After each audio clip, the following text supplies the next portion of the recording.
Inilah dua cara mudah untuk mengatasi Samsung yang terkunci tanpa harus membawanya ke tempat servis. Jadi kalau cara pertama gagal, coba lagi menggunakan cara yang kedua.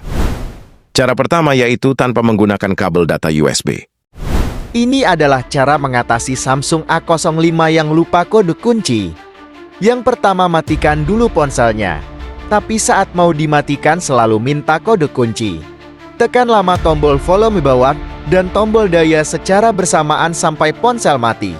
Ketika ponsel sudah mati dan bergetar, lepaskan tombol volume bawah dengan tetap menekan tombol daya.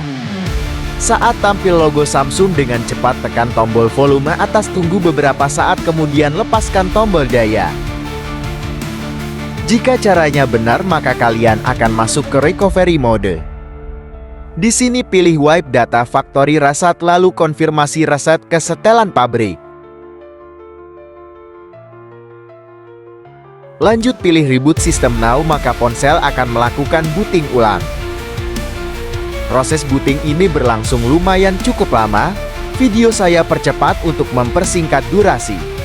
Sampai sini kalian tinggal selesaikan penyiapan ponselnya.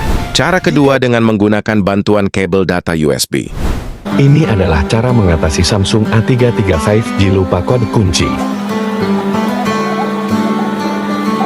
Colokkan kabel USB sambil menekan tombol power dan volume bawah secara bersamaan untuk mematikan daya.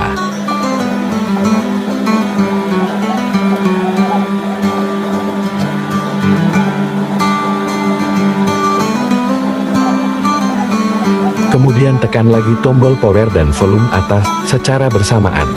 Lepaskan tombol power saat muncul logo dan tetap menekan tombol volume atas.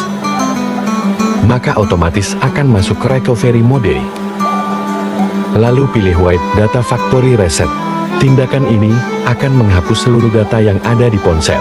Lanjut pilih reboot system now, maka ponsel akan melakukan booting ulang. Setelah booting, maka ponsel akan kembali ke setelan pabrik seperti baru. Tinggal masukkan akun Google yang pernah kalian gunakan di ponsel ini.